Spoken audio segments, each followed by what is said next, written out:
Hi, it's Greg from Curry Country Living, and welcome. In this video, you're going to see me interview an interviewer. I had the opportunity to videotape the Manitoba Baseball Hall of Fame inductees down in Morden a couple of weeks ago, and there was a fellow there by the name of Arnst, and he did a lot of the he did all the interviewing for the 7 individual inductees, and because I always like taping some of the different stuff, I thought it would be interesting to maybe get a little bit of Ron's history. So that's what you're going to see in this video. And we talk about the banquet, we talk a little bit about Ron and his background, and we talk about the museum. So have a look, and we'll talk to you at the end. Hi, it's Greg from Curry Country Living, and this is something a little bit different than my normal YouTube channel stuff, but I've worked with Ron. This is the 2nd year that we've worked together, and we're down here at the Manitoba Baseball Hall of Fame for the 2024 inductees. And as I was watching Ron interview some of the inductees, I seen a general theme. But before we go there, Ron, I'd like you to introduce yourself, and how are you involved with this? Well, I've been a baseball fan all my life, to be honest with you. From the time I was a little kid laying in bed, dialing my transistor radio to pick up baseball games at night in Saskatchewan, up to the present day. I'm currently, for the past 3 decades, I've been the public address announcer for the Winnipeg Gold Eyes pro team. But before that, I was in radio and TV broadcasting, and I covered a lot of the Manitoba Senior Baseball League. So a lot of what we're talking about in the interviews we do with the inductees is not new to me. I'm familiar with a lot of the not only the people but the places they're talking about and the teams they talk about. For me, this opportunity came up. Unfortunately, rather tragically, the passing of the great Bob Pickin. Bob used to do the video interviews with the inductees and did them very well, as those of you who know Bob would certainly attest. And I was very fortunate that the Hall of Fame reached out to me and asked me to pick up the torch, so to speak, on Bob's behalf and for the Hall of Fame, and I was absolutely thrilled to do so, and I've been doing it ever since. So, did you play much baseball when you were younger? That's an interesting story. I played baseball in Saskatchewan as a youngster, and when I was 9, unfortunately, I contracted German measles, and they got into my eyes.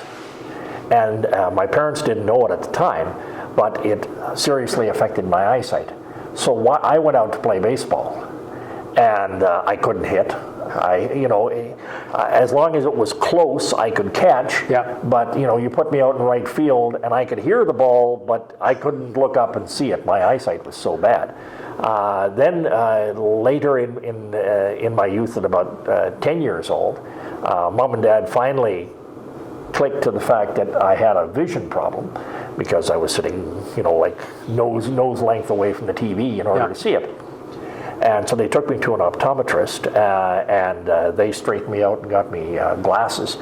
And then I started to hit, and I started to catch, and we moved from that part of Saskatchewan to a part of Saskatchewan where fastball was the preference over baseball. So most of my playing and a lot of my coaching came in the fastball area. Okay. I couldn't help but, I'm not a ball player. For anyone that knows me, I was more of a hockey person. And of course, we played baseball. But just listening to you interview some of the people, that theme came through where a lot of them, well, all of them started off with minor balls somewhere, and there was a coach or a grandfather or somebody that really maybe not necessarily pushed, but gave them a spark. That's very true, and it's particularly true in small communities. Yeah. Because there's that work that needs to be done. To engage young people in sports, whether it's anything from curling to bowling to hockey to baseball to you name it. Right. And it goes the same. I know in a lot of Western Canadian communities, 4-H is another big place where they have great leaders, and these people step up as a community service. They do it because their children are involved. And it's only later, after they find that they get involved, they like it, they have fun, and 25 years fly by, and they look back and they go, wow, like there were a lot of kids that went through here, and the individuals who were children when they were being coached are growing into adults and coming back and saying, thank you so much for everything you did for me. And that's a common theme that runs through the sport of baseball as well. I would even say particularly with baseball, I've always felt baseball has a very strong community feeling to it. And a very strong grassroots community feeling, right from the small little towns. We heard today one of our inductees talking about Oak River, Manitoba, and all they've done. And it's not a very big place. No. And even when you get into, by comparison, little larger places like Hamiota, which is still not that big a place, that takes community leadership, it takes involvement, it takes dedication.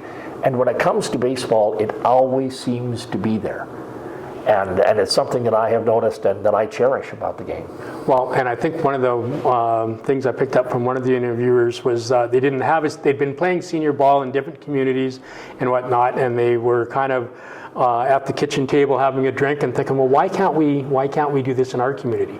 That's how it happens. And they took the bull by the horn and ended up having I think it was the Manitoba Mavericks, if That's I remember. Right, yes. Had a great season. Many great teams have been formed exactly that way and have been born that way, or two or three guys are playing on a team in a different town, and they kind of look at each other and say, you know what, we could do this in our town. Yeah.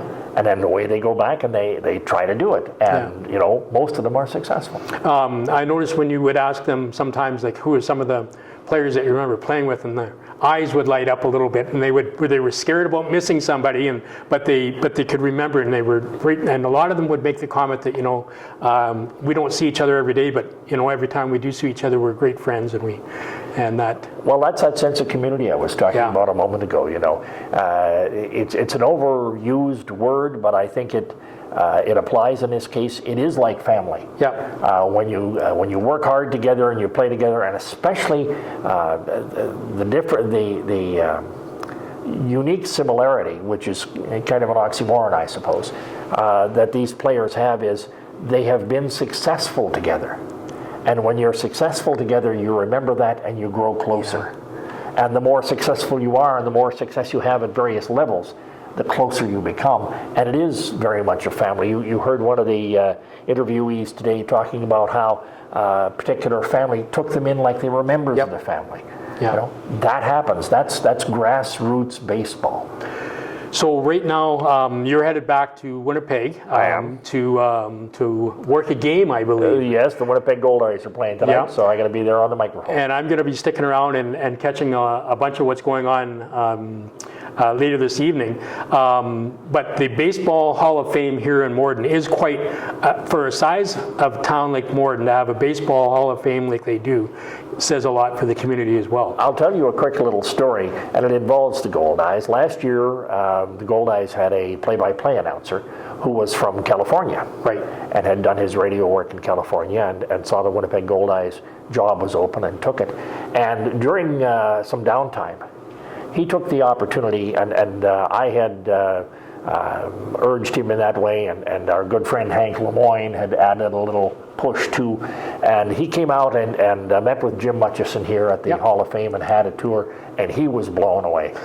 He thought it was fantastic, and he's right, it is. And I would say to your audience, if you haven't had the opportunity to come to the Manitoba Baseball Hall of Fame and just walk through it, do it. It's worth your time. Right on.